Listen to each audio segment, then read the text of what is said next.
Ladies and gentlemen, everyone in between, welcome back to day 2 of Talking at 6 presents SlumTember Fest, brought to you by Rain Barrel Whiskey. Rain Barrel Whiskey. It tastes like burning. I'm your host, 1-6, aka sitting on the porch with a simple torch, shaking his head, flocka flocka, aka snakes don't always shake the rattle, aka too far gone in a pile of cans to keep my hands from moving around, aka pulling up in that 87 with Power Wall. You know he's grilling. AKA I seen that old blood money get washed. AKA I know a little something about getting drunk. Thanks to our sponsor, Rain Barrel Whiskey. Get you some. AKA DTA getting DUIs. AKA it ain't in my budget. AKA which one of those is Travis Barker? AKA too much money isn't plenty. AKA I don't want to walk if I can ride the beat. AKA my truck's so clean you can lick the white walls and drink the gasoline. But you should really drink Rain Barrel Whiskey. In today's episode, I will be discussing / reviewing the EP Psycho White, which is a collaborative effort by Yelawolf and Travis Barker, which genuinely is a great mashup, and I honestly wish they did more work together. Like, these two are really dope, in their separate lanes, but when they come together, it's like the perfect blend, especially when, like, you consider the whole, like, Yelawolf being so rock influenced, so heavy on, having a heavy rock influence, so you actually put him with a literal drummer, Travis Barker, literal rock drummer, and it just matches perfectly. It's just awesome. It goes off. Excuse me. Travis Barker produced this entire EP. Like, these are all just listening at, reading and looking at interviews and stuff around the time this came out. Yellow was basically just like, yeah, it was just all like drum tracks that Travis Barker had that he's like, oh yeah, it'd be cool to see somebody try to rap over these, but like they were ultimately going nowhere. And Yellow was like, man, hold my beer, and went in and murdered it. Went in and put raps to all of these, went and made these songs, and then so eventually they had to build full beats around them, when rapped over these drum tracks, and they ended up building up full beats over them and making a whole, EP, ended up making an EP out of it, a whole collaborative effort, and turned into this whole thing to where, Psycho White is kind of technically a group, like Psycho White is the EP, but also kind of refers to them as, them two together as the group of Psycho White, if Yellow and Travis Barker as the group Psycho White, because they've, since this EP, they've put out, I'm pretty sure they worked on it, but they put out one song together since this. They put out one song called Out of Control, and it was just a single, just a Travis Barker single, Travis Barker, Yelawolf, Out of Control, and it's never, I don't think it ended up on an album or EP or anything. It was just a single, but it goes so hard. Once again, it's just heavy, drum track, just Travis Barker going in on the drums, and then Yelawolf just comes in with his style, because his rap style is really, really out there. Not bad out there, weird out there. It's just, it's different. It's, he has the southern slang, he has that southern accent, that southern twang with it, and it just rides really well, because he's not just a basic, he's not necessarily a boom bap rapper, although he can do boom bap. He's not the swagged out trap rap, not the swagged out, but he can do that. He has versatility to his style, but also this, the way he raps isn't set, he raps. It's unorthodox, what I'm looking for. It's people oh yeah, E40, E40 would be offbeat, then he's on beat. E40 even says, I'm offbeat, then I'm on beat, then I'm offbeat. My style is so unique. And it's just yeah, E40 should be offbeat, but it sounds good. It's man, how you offbeat and sound good? Because he knows what he's doing. He runs his style. It's his style. He knows it. It's his flavor. He works with it. And that's a lot of what I get from Yelawolf. It's the vibe I feel from Yelawolf. He's unique. He works his flavor. No one else can really, no one else really raps the way he does. No one else really has the style he does. You can make the argument that, MGK, but, MGK doesn't sound anything like Yelawolf. He is sort of Yelawolf the rock. I mean, MGK is, a whole, raw rapper. I grew up listening to punk rock and pop punk and blah, blah, but it's not the same vibe. He doesn't hit the same as Yelawolf. No offense to MGK, and, no offense to MGK or MGK fans, but, I'm not a big fan of MGK. He's okay, but I'm not a fan. I don't fuck with the guy, I ain't got beef with him, or I ain't got beef with him. He doesn't fucking know me, I don't know him, but it's I'm not I'm just, MGK is not for me, and I don't feel like he has the same vibe as Yelawolf. I feel like he's the same lane as Yelawolf. He brings the same flavor as Yelawolf. There's also the whole Post Malone, I feel like the whole Post Malone comparison is Post Malone can be compared to Yelawolf in fashion and clothing style alone, the visual style, but once again, rapping, Post Malone, not a huge Post Malone fan. Wouldn't say I'm a Post Malone fan, but he has songs I like. Like Congratulations is fucking awesome, dude. Congratulations is a banger, dog. That's such a good vibe, like happy, good time vibe. There's that video of Rich Brian where him and Post Malone were doing a festival or something together, and Post Malone, and he hired a mariachi band to show up outside Post Malone's trailer and play Congratulations, and it was just all around a good time. Like Post Malone, say what you want about him. Like I said, I'm not a huge fan. I'm not gonna talk dude down, but also like, I like his vibe. Like, he's having a good time with music. He's doing this to have fun. Like, his name is album Beer Bongs and Bentleys. And, like, people just hate on him. Like, what the fuck is this dude? Like, oh, he looks like he smells. Like, oh, he looks all shitty. Like, his hair is all fucked up. He's like, yeah. But dude's having a good time. He's doing what an artist should do. He's doing what you want from a musical artist. He's doing what you want from a rapper. He makes music. He has fun with his money. Because he's not, you're mad at him because, like, oh, he's making terrible life choices. Like, yeah, he's young and rich. You're supposed to make dumb life choices. Just because you're old and fucking barely getting by or you're not living the life you wanted. It's like, doesn't mean you should hate on him for living the life he wants, dog. Like, he's doing what he's doing. He's doing the same shit you would be doing if you were in his shoes. Like, if you were in your early 20s with, like, fucking seemingly endless money, you'd be doing dumb shit too. You'd be living out all your fucking wildest dreams. You'd be doing all the shit you wanted to do. But because you didn't get to do that, and now you see someone out there, you're older, and you realize that you have to live a serious life, and you see somebody else doing that shit, you're against him for doing it? Like, fuck that, man. I 100% respect it. Do I know what I do everything he does? No. Do I agree with all the face tattoos? No. But do you, bro? Like, people are like, oh, why do you get a face tattoo? It's like, because he's a musician. Like, he's making all this money. Even if he goes broke, he's not gonna, what is he just gonna go, okay, fine, go broke. People that have money, when you have a musician level, you don't just go walk into an office and look for a job. Like, you're still going to operate outside of, like, what a normal 9 to 5 is. You're never going to go to the point of putting on a suit and tie and just walking into an office building and working there. Like, you're going to work something creative. Like, creatives work in a creative space, even if you don't make it. Or like, oh, like, it's like, oh, I want to that person now. It's like, they're probably, like, living a fucking normal life now. Like, they're like, oh, man, that song didn't blow up. Okay, that song blew up, but I didn't really go anywhere musically.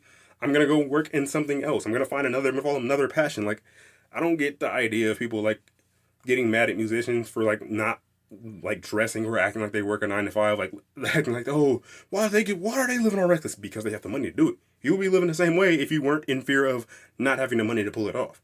Don't get it twisted. Like, it's not the fame that drives them to do crazy shit. It's not the fame they're like, oh, famous people do crazy shit. Famous people do shit they enjoy. You make it seem crazy because they're doing things things you can't do because you don't have the money and the freedom to do it. If you had the money to do these things, you would do these things. If you do these things with the money and didn't have the fear of like, oh, if I do this, not losing your job because you did something crazy and like it got brought up to your boss, you would do it. You would go for it too. Like, but that was an insane tangent. But that's the thing topic I'm passionate about. The thing I just really wanted to get out there. But also back to the comparison, like Yelawolf calls it out on a Bloody Sunday. I was like, yo, what the fuck? Like, Post Malone, like, dog, like, come on now. Like, you telling me you're not biting my fashion right now? Which, not knowing a lot about Post Malone, all I really know is I'm pretty sure he, like, grew up in Texas. So, like, the whole southern, like, rock, country influence thing. Like, I mean, there's videos of him online singing, like, country songs. Him doing guitar covers of Johnny Cash and shit from before he made it as a rapper. And honestly, he even said, like, him rapping, I think he said him rapping started off as like kind of a joke, like he was just bullshitting rapping, but like, oh, this works and I can do it. Okay, fine, I'm gonna do it. Follow this and make the money. Which once again is like people's like, oh, that's an insult to music. I mean, like, if you can do a thing and you're good at it, do it. If you do it and people like it, do it. Just because you didn't grow up of, oh, I've always wanted to be a rapper. Not everybody's always wanted to be the thing that they are now. Like, because you didn't want to be a rapper from the day you were born. You didn't always want to be a rapper as a kid. You don't get to be a rapper. Like, you're good at it. But you didn't want to do this from the day you were born, so you don't get to do this because I've wanted it from day one, and I had to work my ass off to get here, so you don't deserve it because you didn't have to work as hard as I did.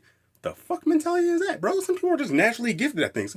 It's good. Like, most athletes, like, oh yeah, athletes work hard as fuck, but at the same time, it's like, they also had to have some level of natural talent, natural ability at the thing in order to, oh, okay, I'm good at this. I'm kind of good at this thing. Man, I'm better than my friends at this. Maybe I should work harder at this and get better. Because you just go and it's like, well, I like sports. I like basketball. It's like, okay, cool. But if you don't have the height, you don't have the fucking speed, you don't have the endurance, you don't have the power, you don't have the strength, it doesn't fucking matter. Like, I don't care how much heart you have, how much you love something. If you don't have the natural talent, you'll never get to that level. Like, let's be real. Like, weird tangent, but Lil Wayne said this on a song. He was like, yeah, they said I couldn't play basketball, I wasn't tall. They said I couldn't play football, I was too small. They said I couldn't play baseball at all. But now every day of my life, I ball. like more that's more about like him just being dope as fucking having money and being dope shit. But like also like yeah, they said I can play basketball. It wasn't so. I was like yeah, like there's a required, there's a limit to basketball. Like you have to have a be a certain height for basketball. But it's like no matter how much passing you have for it, doesn't matter if you're not tall enough. Football doesn't matter how much passion you have for football. If you're not big enough, you're not going to be on the field. You're not going to get to play. You're going to get hurt, and they're not going to take that risk. But it's weird that like rap is like, yeah, it's not about how much natural talent you have. It's about yeah, you got to have natural talent because you're trash. People call you trash. But if you didn't have that day one passion for it, why are you even trying? It's like, what the fuck are you talking about, dog? Like that makes no sense. Like you're saying you're either like into this thing from day one or don't bother getting into it at all. Like music is really weird and this tangent is completely crazy, like not completely unrelated and really left field, and like honestly like it's a thing I've been thinking about this a lot lately. All right, it's a topic I've been doing a lot lately because like it's crazy not even the criticism from critics and raps, but the criticism of rap fans on rappers of like if you don't fit this mold, if you don't fit the same thing, if you don't come from the same thing every other rapper did, or from the same place that every after rapper has come from, or like you didn't grow up in this same life that they had, why are you here? Like you don't get to do this. That's not fair. You shouldn't get to do it. But at the same time, you're also like, man, I'm tired of every rapper sounding the same, every rapper being the same. You want different, but you want them all built on the same background. So you want different shit, but from the exact same background, and somehow want it to equal different results in the long term. That don't make any sense. Like honestly, like a lot of this was triggered by I watched season 2 of Dave. If you haven't seen it, great show. Check it out on FX, on Hulu. Starring Lil Dicky. Shout out Lil Dicky, man. Great show. Dope rapper. Dude's hilarious. Season 2 is really dope and like goes into like a lot of more like plays less on the comedic side and goes to a lot deeper on like the actual like inner deep dive, the mentality of being an artist, of making music, of trying to release an album, him writing his album and working on it and just trying to make it in the music industry and just trying to be like, do the thing he's good at, the thing he's wanted his whole life. And it's like, it's fucking dope and like expels a lot of shit. Like there's basically it's like the parody. There's an episode that's not necessarily a parody, but it's like it's kind of like a loose reference to when he was on the Double XL freshman cover and like the freshman class he was with, because they got designer Lil Yachty and Dave East, and like he's all with them, and like they're doing the interview with designer Lil Yachty and Dave, like Lil Dicky. They're interviewing him like, okay, so like your backstory, what got you into rap? And like, no offense, but designer and Lil Yachty almost had the same story, like, yeah, grew up struggling, my mom doing whatever it took to make ends meet, had to work hard, had to grind to get out, and music was my way out. And then like they asked Dave, and like his story is like, basically he's talking about how like, yeah, he grew up in like an upper middle, like middle class to upper middle class neighborhood, a decent, childhood. He went to college, got his degree, got out of college, went into marketing and realized he didn't like it. He hated his job, he hated his life. He's kind of bored grinding the 9 to 5 and grinding the marketing life, didn't really enjoy it. So he's realized, oh yeah, but I've always liked music, so I started working with music, started rapping and blah, blah, blah. Like his story went way longer than everybody else, and it's kind of the joke, but it's also the point of like, they're all like looking at him like, why the fuck are you doing this? Like, you didn't have to rap to get out. You didn't have to struggle. You weren't living a shitty life of like, oh my god, this is life or death for me. Like, this wasn't the only way you can get money. You were living a nice, decent life, so why are you even like, almost like, why are you here? Why are you rapping, dog? You went to college. You had a great job. You have a degree. You have other choices in life. It's like, personally, I don't fucking like the mindset of like, you have to have nothing to rap. Like, it's weird as shit. Like, other music genres, since I'm not like super deep dive on those, I'm not the most educated on other music genres, like the history of other music artists and other genres, and then like what their fan bases are like. But ultimately, I'm like, yeah, they can just like, if you're good at it, you're good at it. Doesn't matter where you came from, what you did. But it's almost like a rap. It's like, if you didn't grow up struggling, if you didn't have nothing, if you didn't come from nothing, why do you rap? Like, if you like, rap is almost like, yeah, you rap because this is your only choice. It's either this or selling drugs. So selling drugs get you dead or in prison. So you had to rap to get out. You had to grind. You didn't have shit. You had to work hard for everything you ever got. But it's like, why can't I just like enjoy the fucking music? Why can't someone who had a nice upbringing, had a happy life, had a happy childhood, grew up in a happy home, why can't they rap? Why does every rap experience have to be like, oh, well, who's gonna relate to the experience? I mean, there's people that live happy lives that enjoy rap. There's people that grew up happy that enjoy rap. Not everybody that likes rap grew up with nothing. Not everybody grew up shitty situations. Not everybody grew up terrible. Like, not everybody's like miserable, hating their fucking lives. You also don't have to like, rap doesn't have to be about it. You can have a good time. I feel like there's not a lot of rap that like endorses the happy life, endorses just having a good time until you get money. It's like, his life is miserable. Then once you get money, now it's okay to be happy. Now it's enjoy the good life. Now you have a good time. It's like, dog, you can have a good time when you're broke. You can walk, you can enjoy things without having all the money. And I know this tangent is completely off track, and I honestly have no real way. I'm tying it back. I'm just go ahead and dive back in where it started was the fashion comparison between Post Malone and Yelawolf, and on the track Bloody Sunday, Yelawolf calls it out. Like, he calls out a lot of rappers. He called out Post Malone for, like, dog, you biting my style, like, fashion wise. At least acknowledge me, you know? At least acknowledge it, dog. Like, I'm literally fathered your style. Like, I came in the game doing this shit years ago. Now you come in doing it, and everybody's jocking, everybody's flocking like it's a brand new thing. It's like, dog, I've been doing this shit. But, you know, Yelawolf, he spits bars on that and he goes off. But, like, yeah, like, like, once again, like, that influence brings me back to this tape, Yelawolf and Travis Barker, Psycho White. Like, it's fucking crazy. Like, it's a lot of the influence, it's a lot of the, like, just the vibe. Like, even the cover, like, you look at the cover, it's like a 50-50 split down this black and white with a 50-50 split on the middle. It's like the left side of Travis Barker's face, the right side of Yellow's face, and they're, like, set together to look like one face. But then, like, the background behind their heads, like, and it's like black and gray, and it's accentuating all their tattoos. And then, like, the background is just, like, a couple of their random tattoos, like close up on their random tattoos, like car tattoos that they both have, because Travis Barker likes Cadillac, Yellow's like Chevy, so it's like they have 3 different tattoos that they have, like cars and shit, and it's close up on those in the background, and it's really awesome. Like, it blends together well. It looks awesome. Like, their vibes, their flows, their musical ability, like the way they work, just, it really meshes. It sounds really great together. Like, the first song, Push 'Em.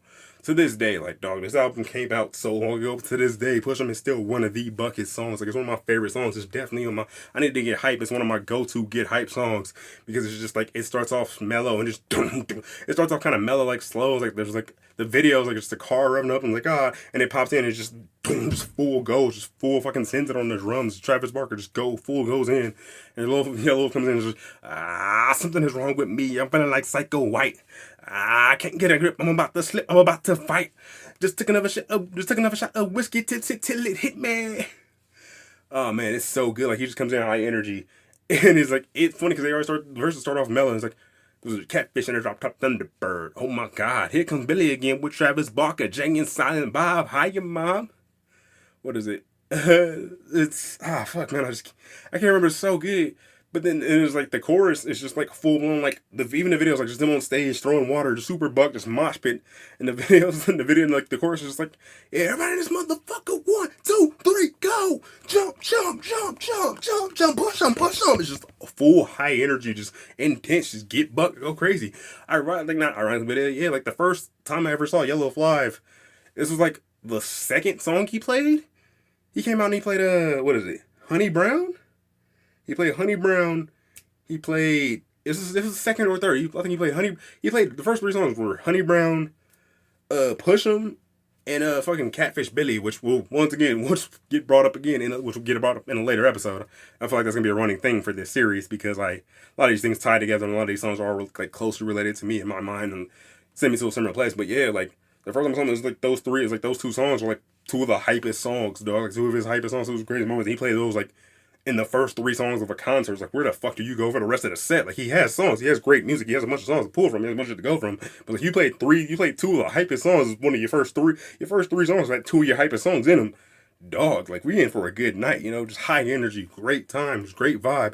Like, yeah, sure, like, it's telling you, push a motherfucker, you know, mosh pit, get crazy, but also there's that love in the mosh pit, you know, there's the respect of, man, somebody goes down in the pit, you pick them up, like, you help them out, you don't just stomp them out. Like, there's that, you know, there's that camaraderie of, hey, we all in this together. Yeah, we bucking, we having a good time. We also out here looking out for each other, man. We holding each other down, man. And that song just really insinuates this, really like accentuates that. There it is. That's the word I was looking for. Sorry, y'all know you heard that slip earlier. But yeah, it just accentuates that. It just really drives that home. Just brings it all together. It's so great. And then the second song is 6 Feet Underground, which has more of a reggae feel, which I know the whole thing is like, oh, white guys doing reggae, but like Yelawolf doesn't do a reggae. He doesn't do an accent. I guess he kind of. It's like, it's not like, he doesn't go like full blown offensive. He still does like, more of his southern twang in it, and it's like, yeah, you know, it's the vibe. It's all good, just having a great time. But it's also like, yeah, hey man, you can't push us around. You can't push us around. It's crazy from like push them is like, we're literally pushing motherfucker, but we're gonna push, we're gonna buck, we're gonna jump, like, we're gonna have a good time. And then 6 Feet Underground is more of like the brotherly love side of that. It's like, hey, you can't push us around, like, we're gonna have a good, like, we're here, but it's also, hey, don't fuck with us, you know, we hold shit down, we got our own, we can hold our own, we dope, we ain't about here, we ain't pushovers, we good. Like, it's not the same, it's not in the same arena, it's not the same situation as Push 'Em, but it's more of a like, Hey, just because, don't be out here trying to fuck people over, man. We don't. We got our shit. Don't try to be out here trying to fuck us over. We can handle this. I've seen some fucked up shit. I've seen the bad side. I've seen the dark side. I've seen some shit. It's like, what is it? Papa's in the closet loading up that buckshot. Little sister hides behind the grandfather clock. I've seen that old blood money get washed. I've seen the shotgun shell go pop. It's just like, yeah, man, I've seen some shit, all right? I ain't new to this. I ain't out here just because you see a white boy. Don't just be clear. These white boys you can't fuck with, you know what I mean? What is it? Country boys, them killer goons, white folks that you can't rob. Yeah, dude, that's another Yelawolf line from a different song that I'm blanking on the name right now. But God, that was a good one too.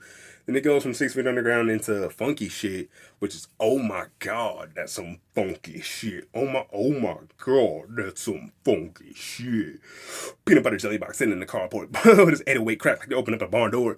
This one goes in. Like, it has a real, like, funky, like, almost like funky groovy vibe, but like the drums are super like high pitched. They're not like intense, like doing like loud, like not like metal intense push 'em drums. More like it's like almost not drum roll, but like high speed drumming that like and Yelawolf like rides the drums. This one funny because I saw it was either an interview that I read or like a video I saw where Yelawolf was talking about it. Where this one was like, yeah, Travis Barker was almost like, yeah, I don't think it's like, okay, yeah, because once again these were drum track Travis Barker had that he just showed me. Yelawolf started rapping. So I was like, okay, yeah, you think you good? Rap over this one. Like Travis Barker gave him this one like almost like some shut the fuck up. Like, yeah, they trying to fuck with him shit. And then like Yelawolf just killed it. He went in and killed it. It's like, damn, alright, gotta make this a song then. Like he like murdered his shit. Like Travis Barker fully didn't expect him to do anything in this one because like it's just so like fast, but it's fast and then it's slow and then it stops and it's like choppy.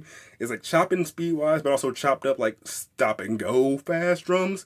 But like he rides this one dope. It's really great. He spits super fast, but it's also like, damn, yo, he's murdering in this. Like if you actually slow it down and look and listen to actually hear what he's saying, even when you actually hear what he's saying, it's some dope shit. It's such a great vibe. It's another like not super high energy, but it's just kind of a laid back, chilling, like high speed but still chill like energy to a song. It's a great vibe, just having a good time, just chilling up, posting up, enjoying yourself. It's great.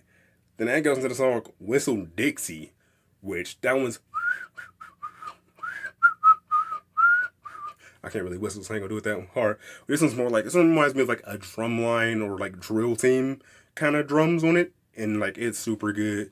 And this is where the line "Snakes don't always shake the rattle" comes from. It's almost kind of like almost a Boy Scout vibe with the whistle. Because this song was actually featured in the soundtrack to the movie Scout's Guide to the Zombie Apocalypse or something. I never seen it, but this movie was on that sound. It was in the trailers for that. But yeah, it's a good one. It's just another. What is it? Too much money isn't any. It's not enough. It's not plenty. No, too much money isn't plenty. It's not enough. It's not any.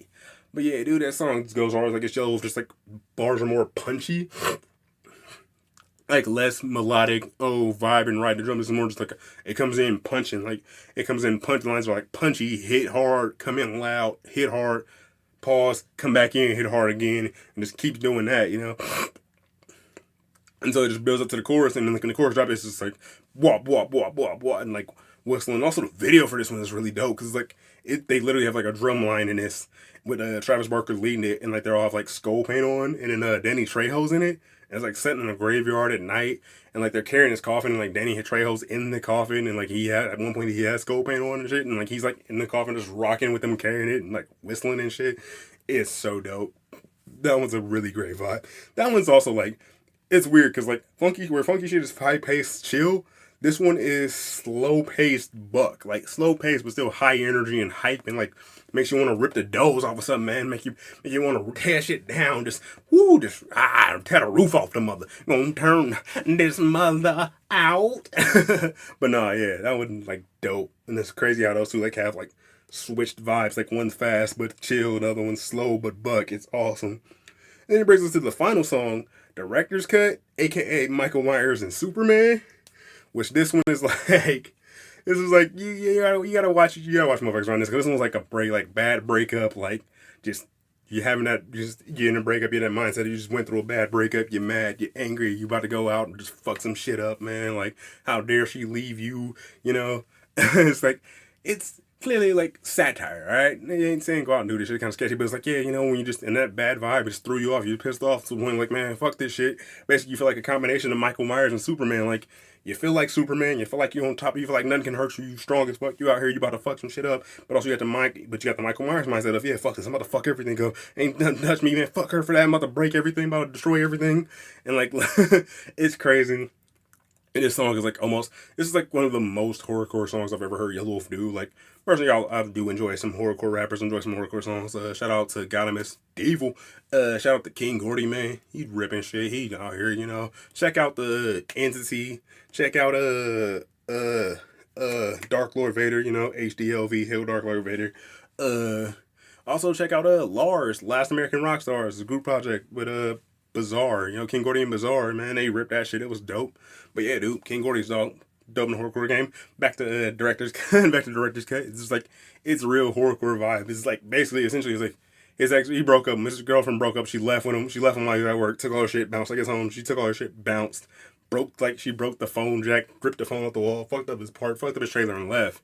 So now he's like patches shit up and like he just goes out to try to find her, man. Fuck that shit. I'm about to go find her. How dare she leave me and fuck my shit up, It's like, granted, I'm not saying stay in fucked up relationships. I'm not saying you can't leave. We ain't talking about that. We just here to enjoy this one. This one's like a really slow drum, like really slow, just dark, heavy guitar when it just genuine like, I want to say good vibe. It's a dark, grimy, like spooky vibe, like crazy, scary vibe. But it's also like, yeah, it's just that song for like when he's in a fucked up. Just that example of like, hey man, sometimes you don't feel the great. Sometimes you're in a fucked up mindset where you just want to go fuck shit up. You feel unstoppable. You feel untouchable, and you want to go fuck shit up at the same time.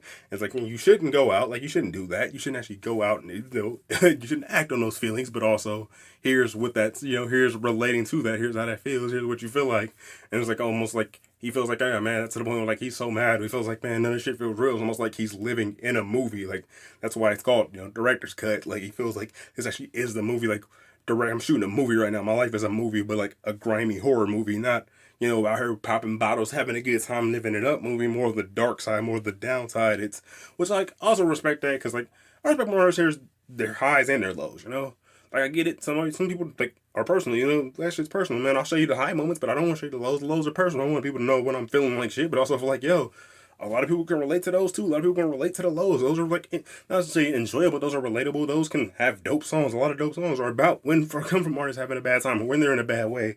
Not like saying, oh yeah, them in a bad, they should only write music in a bad way. Like, oh, you want to be in a bad way, just like, man, sharing that experience, man, y'all can relate to that too, bro. You gonna get through this though, man. Keep your head up, keep grinding, support from that. And a lot of shit, like a lot of music, like music gets a lot of people through bad times. Like, we use music to get over a bad time, to get over a bad patch in life, to get through to the next day, man. It keeps people head up, man. You gotta keep your head up, man. A lot of people look to entertainment to help bring their spirits up, to find something they relate to keep them moving, to keep them pushing forward, And like, hey man, it's healthier than the bottle, but occasionally sometimes you just want to have a drink responsibly. And at those times, you should enjoy a nice glass of Rain Barrel whiskey. Rain Barrel whiskey. It tastes like burning. But it's the good burning, it's the kind of burning, it's the burning that lets you know it's working. It's the great, great, smoky, tasty, whiskey. But no, seriously though, go ahead and go out there and grab yourself a nice glass. Maybe go ahead and grab a bottle of that there, distinctive bottle of that there Rain Barrel whiskey. Pour yourself a nice glass. Maybe you go ahead and pour your glass out while you're showing this episode to your friends, telling them about the podcast, liking the video, subscribing to the channel, sharing the video, people, talking about it on Twitter, following me on Twitter at TalkThat6, talking about the podcast on Twitter, helping us expand our reach, helping us get into more homes, helping us reach out to more people, helping us build our fan base and find new people. But maybe next time we don't get sponsored by a cheap-ass whiskey company. Maybe we get sponsored by Creekwater, Yellow's actual whiskey. So SlumTember Fest can be brought to you by Creekwater, the actual whiskey that we wanted. I mean, we love rainwater. I mean, Rain Barrel. Yes, Rain Barrel, because we store our rain in a barrel, because whiskey made from water that's stored in a barrel that fell out of the sky is delicious. Anyway, thanks for checking out this episode, guys. Glad you came back. Thank you so much for coming back for day 2 of this. We have 2 more days left. SlumTember Fest. Hopefully, this event goes over well and something you really enjoy. Maybe something we can revisit in the future, or maybe at a later date with a different topic, not just SlumTember Fest, just a different vibe and it'll keep the festival concept going. Or just, maybe I can get off my ass and get to the point of releasing these episodes weekly on a weekly format and get more of a higher turnout on these episodes that actually keeps people, probably better keeping people's attention, and drumming up more interest and like, oh, hey, we're consistent with this, so it's not just that released sporadically, so you don't really know when. But maybe if you subscribe to the channel, you wouldn't be so worried about it. You would know when the videos were coming up because you were subscribed. You would get an update. Anyway, I'm go ahead and get out of here. But thanks for checking this out, guys. Remember, I might not be the greatest. I might not be shit, but I will always talk that six. Peace.